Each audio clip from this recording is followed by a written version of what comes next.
हैं कोई सलेमान टीवी। नाजरीन कराम, एहतसाब के नाम पे जो असम्बली में तरामीम की गई हैं वो यकीनन इम्पोर्टेड गवर्नमेंट का सबसे अहम नुक्ता नज़र था।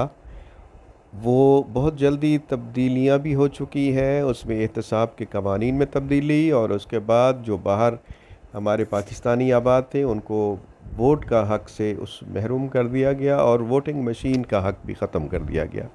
अब जो इस NRO 2 है, इसकी जो तरामीम है उसमें बड़ी अहम जो मैं बताने वाला हूँ आपको, सेक्शन 21 है, उसमें बैरून मुल्क से आया हुआ सबूत काबिल कबूल ना होगा।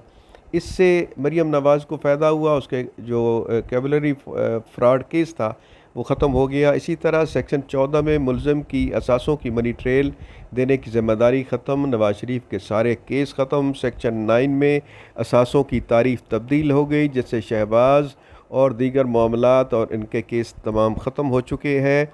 सेक्शन 9 में आप ये देखें कि जितने भी केस हैं जो मुतसरीन जिन्होंने दायर किए हुए थे वो उसकी तादाद 100 से कम कर दी गई है, 100 से ज़्यादा कर दी गई है। उसमें ख्वाजा साद रफ़ीक के ख़िलाफ़ एक केस था जिसमें 76 लोग उसमें शामिल थे, उसकी तादाद कम अज़ कम 100 कर दी गई है, वो भी ख़त्म हो गया। सेक्शन 4 में रेगुलेटर और ब्यूरोक्रेसी की जो बददियानती थी उसको फ़ैसलों को उनको मुकम्मल तहफ़्फ़ुज़ दे दिया गया, जैसे राजा परवेज़ अशरफ, शाहिद खाकान अब्बासी वगैरह का केस ख़त्म हो गया। सेक्शन 23 में मुलज़िम दौरान तफ्तीश अपने असासाजात फ़रोख्त कर सकता है, अंदाज़ा लगा लें कि असासों की बाजियाबी नामुमकिन हो गई। सेक्शन 23 में चेयरमैन नैब की जगह किसी जगह को पुलिस स्टेशन या जेल डिक्लेयर नहीं कर सकेगा, वो भी गवाहों की हिफाजत का ख़त्म हो गया प्रोग्राम। सेक्शन 5 सरकारी अहदेदारों के साथ मिलकर करप्शन करने वालों आम शहरियों का नाम मुकदमात से खारिज, करप्ट लोगों और फ्रंट मैनों को तहफ़्फ़ुज़ और हौसला अफजाई हो गई। सेक्शन 5 बेनामी की तारीख बदल दी गई, अब तमाम लोग अपने बच्चों और करीबी अजीज़ों के नाम जायदादें रख सकते हैं। नैब को सदर की बजाय वजारत दाखिला के मातहत कर दिया गया है, अब नैब की खुद मुख्तारी भी ख़त्म।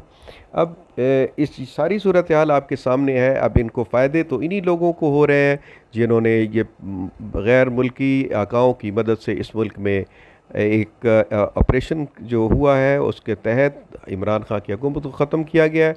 इन्होंने अपने फ़ायदे उठा लिए हैं। इमरान खान अब सिर्फ सुप्रीम कोर्ट की उसमें वो उसके रहमो करम पर है कि वो जा रहा है, वो जाके वहाँ पे अपना केस लड़ेगा।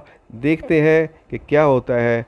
आप भी जागते रहें और देखते रहें। खुदा हाफिज़।